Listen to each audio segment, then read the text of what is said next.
自己満足の極致が予想外に遠くて、最新最強有名どころのモニターアームを3つも地獄の比較検証する羽目になった次第です。絶望です。先に結論ですが、最終的にエルゴトロンさんの最新モニターアームトレイスに落ち着きました。現時点で最もモニターをぬるぬる動かせるアームと思います。最高です。ただ罠もてんこ盛りなかなりのクセモノでした。ハーマンミラーさんのフロープラス超絶かっこいいし、価格がやばくて本当はこれに決めたかったんですが、大してぬるぬる動かなくて、ものとしての完成度もなんかいまいちでした。そして大天板のエルゴトロン LX、 もはや詳細は割愛しますが、他の高級アーム2つと真っ向勝負でもそんなに見劣りしない高次元コスパのすごいやつです。録音みです。独断と偏見とリビルをたっぷりにお話ししていきます。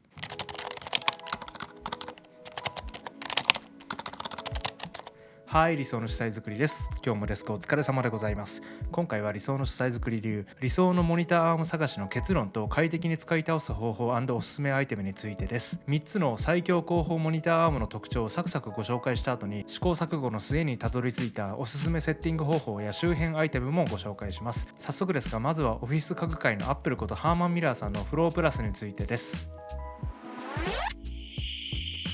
フロープラスはイギリスのコルブルック・ボストン・サンダース社がハーマンミラーさんのために製造しています。耐荷重 9kg までの普通のフローと耐荷重 15kg までのフロープラスがあって、この 37.5 インチウルトラワイドモニターは 10kg 弱あるんで、大型モニター用のフロープラスにしました。良い点は圧倒的にスタイリッシュでミニマルなデザインと保証期間が12年もあることです。あと特許取得済みの独自スプリング構造のおかげで、モニター自体の上下移動はかなりヌルヌル軽めです。可動域も大きくて 37.5 インチウルトラワイドモニターを生きり立たせることができます。ただいい点以上に気になる点もかなり多かったです。ちょっと期待値が高すぎました。一番肝心なモニターの動かしやすさですが、上下以外は大したことないんです。前後移動は価格が6分の1のエルゴトロン LX と同レベルです。モニター首振りに至っては LX よりはるかにダメダメでした。そもそも勝手に右に流れます。激内ポイントです。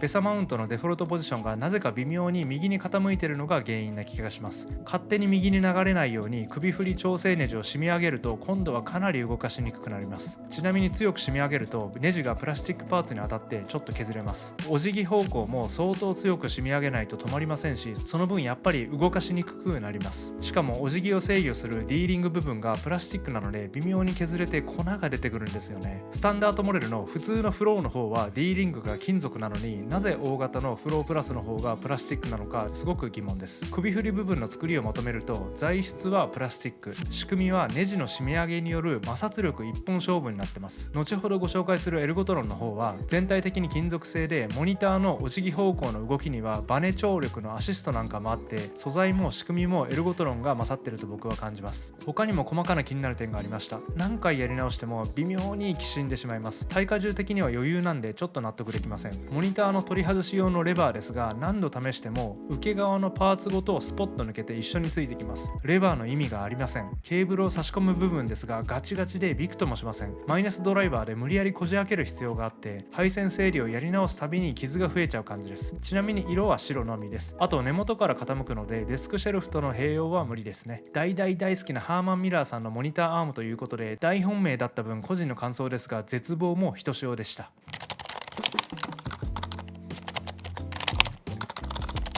大定番ベストセラーのエルゴトロン LX はすでに何度も紹介してますので、ここでは最近発見したナイスな事実3つに絞ってご紹介します。ケーブルが多すぎるとアーム部分に入らないんで、むしろ蓋なしでベルクロのケーブル帯だけで縛り上げるといい感じです。保証期間が10年もあります。1万円ちょっとの製品で10年保証って製造原価は一体いくらやねんと思いました。至高のデスクアクセサリーブランドグローブメイドさんのデスクシェルフとも相性抜群です。詳細気になる方は以前の動画も見てみてください。エルゴトロン LX でも本当に十分だったんですが、もっとヌルヌル快適に動かせるモニターアームがこの世界には存在するのではって問いが頭からどうしても離れなくて、ようやく出会えたのがエルゴトロンさんの最新アームトレースです。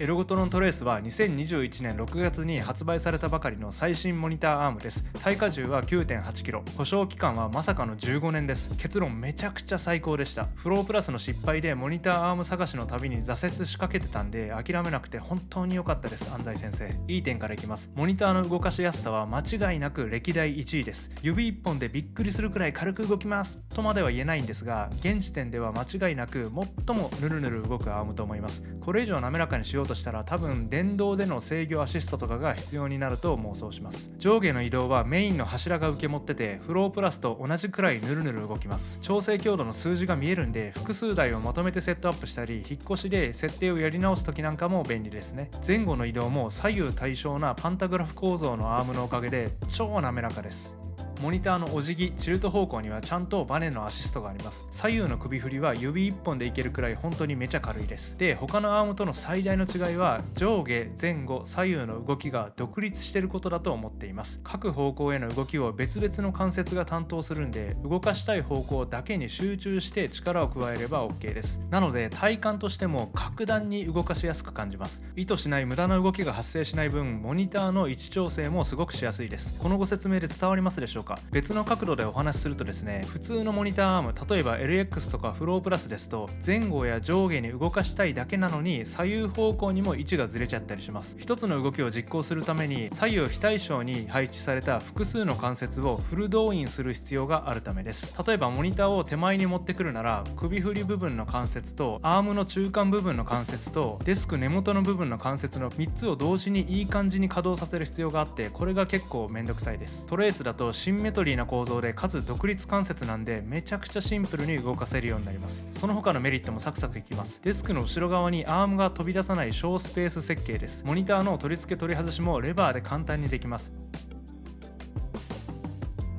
あとデスクのためあるあるだと思うんですが、キーボードとかモニターとかの全てがちゃんと自分の正中線上にあるか、背骨がねじれていないか、ミリ単位で気になりますよね。トレースだとデスクの中心が一目でわかるんで、我デスクの中心にあり、デスクアイテムの乱れ、背骨のねじれなしと心穏やかに過ごせます。ちなみに寸法はこんな感じです。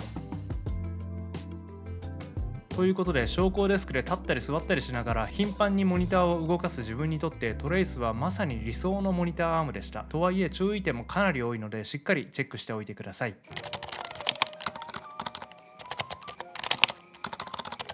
一番のネックは配線の取り回しです。デフォルトの配線整理システムはめちゃくちゃ使いにくいし狭いです。アームのカバーは横2センチ、高さ1センチほどのスペースしかなくて、ケーブル3本ぐらいで限界です。しかもカバーは一度取り付けると二度と取れない雰囲気を醸し出してくるんで、マイナスドライバーでこじ開け案件で傷がついちゃいます。ここはフロープラスと同じ残念ポイントです。メインポールのくの字部分も根元の部分も同じく超狭くてパツパツです。ちなみに根元のケーブル押さえ付けパーツは一度出来心でちょっと取り付けちゃうと気軽には外せません。たかがこの小さなパーツだけのためにわざわざデスクからアーム全体を取り外す必要があるのでご注意ください。めんどくささが全く割に合いません。あとこれは好みの問題ですが、この一連の配線整理システムは見た目的にもあんまり美しくない気がしています。じゃあどうするのかですが、トレイスのデフォルト配線整理システムを完全放棄すれば OK です。モニターから入る全てのケーブルをスリーブで取りまとめて、ピコッとベルクロケーブル帯でどっかにくくりつけるだけで OK です。これでめちゃくちゃ快適&スッキリだと思っています。メインポールの前のスペースを消費するくの字パーツを使わないので、デスクシェルフの収まりもさらに良くなって一石二鳥でした。トレイスのデフォルト配線整理システムで素直にセットアップしたい場合については、海外 YouTuber さんの素敵な動画があったので、そちらをご覧ください。概要欄に載せておきます。この動画で白色モデルの雰囲気も一緒にご確認いただけます。他に気になる点としては、見た目についてはメインポールがごつい分繊細なオシャンティー感はないですし、モニターが浮いてる感もゼロかなというところです。以上の気になる点がありつつもですね、やっぱり左右対称でがっしり安定感のあるアームと上下前後左右移動のための独立関節ハーモニーが繰り出す動かしやすさは何者にも代え難い素晴らしい価値だと確信しています。理想の書斎作り調べでは現時点でこれ以上ストレスなく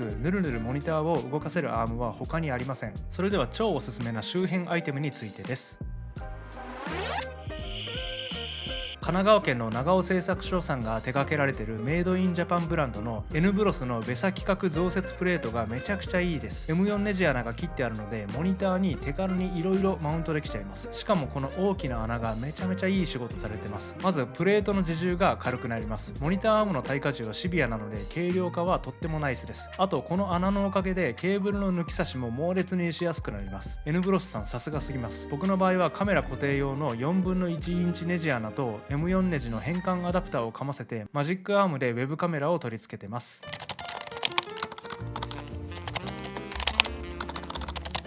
信頼も度を越すと裏切りの浮き目に合うんじゃよって近所のおばさんが言ってました。今回ハーマン・ミラーさんのフロープラスが意外と微妙だった事件で痛感した次第です。翻って同志の皆様もですね、こんな怪しげなチャンネルの言うことは話半分に捉えていただいて、今回ご紹介した3つのモニターアームはちゃんと自分で自腹で買って試してみてください。ちなみにさっきのおばさんの言葉には続きがありまして、信頼も度を越すと裏切りの浮き目に合うんじゃよ。でもそれでも十分に信頼しないと苦しみながら一生を過ごすことになるんやでとのことです。今日も最後までご覧いただき本当にありがとうございました。理想の死体作りでした。